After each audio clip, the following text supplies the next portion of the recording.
আপনাকে আমি দেখছিলাম যে আপনি আপনার সোশ্যাল মিডিয়াতে একটি পোস্ট দিয়েছেন, সেটি অনেকটা এরকম যে যেখানে আপনি প্রশ্ন তুলেছেন যে 15 বছর ধরে বেগম জিয়া যখন ফেসিস্ট হাসিনার জুলুমের শিকার হচ্ছিলেন তখন ছাত্রদল আসলে কি কাজে লেগেছে, ছাত্র মানে আওয়ামী লীগের বিপক্ষে কোনো বড় আন্দোলন করতে কাজে লেগেছে কিনা, সরকারকে নাড়া দিতে পারবে এমন কোনো আন্দোলন করতে কাজে লেগেছে কিনা, যদি না হয় আপনি প্রশ্ন করেছেন ছাত্রদলের পেশি শক্তি বিএনপির কোন কাজে লাগে, মানে বিএনপির কোন কাজে ছাত্রদলের পেশি শক্তি লাগে। আমি এই প্রশ্নটার ব্যাপারে আপনি নিশ্চয়ই 1-2 মিনিট বা 30 সেকেন্ড একটু মন্তব্য করুন। আমি এই প্রশ্নটা এমনও করতে চাই, জামায়াতের জামায়াতের কোন কাজে শিবিরের পেশি শক্তি লাগে, ডক্টর মির্জা জি, গালিব। খালেদ ভাই, ধন্যবাদ। প্রথমে ধন্যবাদ আমাকে ইনভাইট করার জন্য, এবং বাকিবুল্লাহ ভাই, nice to have you here. আমি আমি যেটা লিখতে চেয়েছি, এবং যেটি খালেদ ভাই আপনি প্রশ্নটা তুলেছেন, আমি যদিও ছাত্র দলকে সামনে রেখে এই প্রশ্নটা তুলেছি, কিন্তু ইকুয়ালি এই প্রশ্নটা ভ্যালিড ও জামাত ইসলাম এবং ছাত্র শিবির, যে ছাত্র শিবিরের পেশি শক্তি জামাত ইসলামেরও কাজে লাগে কিনা।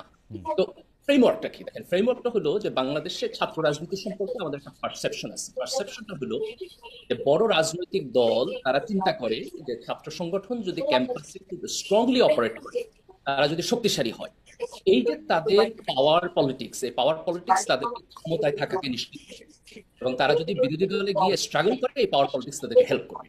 এই পারসেপশন থেকে ছাত্র রাজনীতিকে বড় রাজনৈতিক দলগুলো প্যাট্রোনাইজ করে। আমি বলতে চেয়েছি দুইটা জিনিস। এক, যে বাংলাদেশের সমসাময়িক রাজনীতি যদি আপনি দেখেন, এবং বিশেষ করে জুলাই অভ্যুত্থানের ডক্টর গালিব, ডক্টর গালিব, আপনি কি আপনার, আমি বুঝতে পারছি না যে আপনার কথা আবার শোনা যাচ্ছে, আপনি কি আপনার ল্যাপটপের সাউন্ডটা একটু মিউট করে রাখবেন? মিউট করলে কি শোনা যাবে, নাকি সাউন্ডটা অফ করে মানে মিনিমাম করে রাখবেন কিনা, যেহেতু আচ্ছা, আমার এখানে কি ইকো হচ্ছে? এখন ঠিক আছে, এখন ঠিক আছে, এখন বলেন। আমরা আমরা আসলে জি, আপনি কন্টিনিউ করবেন। আচ্ছা, সরি, জি, ধন্যবাদ। তো আমি যে প্রশ্ন তুলতে চেয়েছি সেটা হলো এই ফ্রেমওয়ার্কটা ভুল। এই ফ্রেমওয়ার্কটা ভুল, তার আমি তিনটা পয়েন্ট বলবো। একটা এক্সাম্পল হলো যেটা আমি ছাত্র দলকে বলছি, যে দেখেন, যখন বিএনপি বিরোধী দলে ছিল, আওয়ামী লীগ যখন অপারেশন করছে, তখন ছাত্র দলের পেশি শক্তি দিয়ে আপনি অপারেশন ওভারকাম করতে পারেন নাই। ইকুয়ালি এটা ট্রু ছাত্র শিবিরের জন্য, যে জামাতের নেতাদেরকে যখন আওয়ামী লীগ ফাঁসি দিচ্ছে অন্যায় বিচারের মধ্য দিয়ে, শিবির সেটাকে সেই অপারেশনের এগেনস্টে দাঁড়ায় কিছু করতে পারে নাই। বরং এই গণ অভ্যুত্থান তখনই সম্ভব হয়েছে তখন জনগণের একটা বিশাল অংশ রাস্তায় এই ফ্যাসিজমের বিপক্ষে এসে দাঁড়িয়েছে, তখন আপনি সফলতা দেখেছেন। That's point number one. Point number two হলো যে আমরা একটা চেঞ্জের মধ্য দিয়ে গিয়েছি। সেই চেঞ্জটা কি? সেই চেঞ্জটা হলো যে এখন সোশ্যাল মিডিয়া অত্যন্ত আপনার অ্যাক্টিভ, লোকের একজন আরেকজনের সাথে কানেক্ট করে সোশ্যাল মিডিয়ার মধ্য দিয়ে, এবং একটা ডিফারেন্ট স্পেস তৈরি হয়েছে। তরুণ প্রজন্ম এখন সারা দুনিয়ার যে কনসাস তার সাথে কানেক্টেড, তারা এখন আপনার সেগ্রেগেটেড না। তো এই যে একটা কমন আন্ডারস্ট্যান্ডিং তৈরি হইতেছে, অল্টারনেটিভ মিডিয়া তৈরি হইতেছে, একটা ডিফারেন্ট পাওয়ার। আপনি যদি এখন মনে করেন যে আমি ঢাকা বিশ্ববিদ্যালয়, চিটাগাং অথবা রাজশাহীতে আমার মাসল পাওয়ার থাকলে আমি রাজনীতিতে ভালো করব, এই ফ্রেমওয়ার্ক চেঞ্জ হয়ে গেছে। কাজে রাজনৈতিক দলগুলোর এখন চিন্তা করা উচিত যে ছাত্র রাজনীতিকে আমি মডিফাই করব। বিএনপির চিন্তা করা উচিত যে ছাত্রদল আগে যেভাবে রাজনীতি করছে সেভাবে রাজনীতি করা উচিত না। রাইট। জামাতের চিন্তা করা উচিত শিবির আগে যেভাবে রাজনীতি করছে সেভাবে রাজনীতি করা উচিত না। বরং আমরা এখন এমন একটা রাজনৈতিক ফ্রেমওয়ার্কে যাব যেখানে কেউ মাসল পাওয়ার দেখাবে না, যেখানে বিশ্ববিদ্যালয় ক্যাম্পাসে কোনো ছাত্র আরেকজন ছাত্রকে ফিজিক্যালি টর্চার করবে না। এটা একটা অসভ্যতা, এটা একটা criminal offence. You can do that. বিশ্ববিদ্যালয়ের শিক্ষক এবং প্রক্রিয়াল বডি এবং কালেক্টিভলি তার অ্যালামনাইদের ভূমিকা পালন করতে আচ্ছা, হবে। বিশ্ববিদ্যালয় ক্যাম্পাসে কেউ আপনার সাউন্ডটা মনে ডক্টর গালিব, আপনার সাউন্ডটা মনে ঠিক করতে হবে, কারণ আমি এখনো একটু নয়েজ পাচ্ছি। এটা মনে ঠিক করা হবে, ঠিক করতে সাহায্য করবে আপনাকে। কিন্তু আপনি যদি একটু চট করে একটু বলে নিতেন, আমরা বাকিকে শুনতে শুনতে আপনার এটা নিশ্চয়ই এটা ইয়া হবে। আপনাকে জাস্ট আমি একটু জানতে চাই যে আপনি এখন স্পষ্ট বললেন যে এই পেশি শক্তি আসলে ছাত্র শিবিরের পেশি শক্তি আসলে জামাতের কোনো কাজে লাগে নাই, বা আসলে লাগেও না কাজে, এটা ফ্রেমওয়ার্কটাই আসলে চেঞ্জ করতে হবে।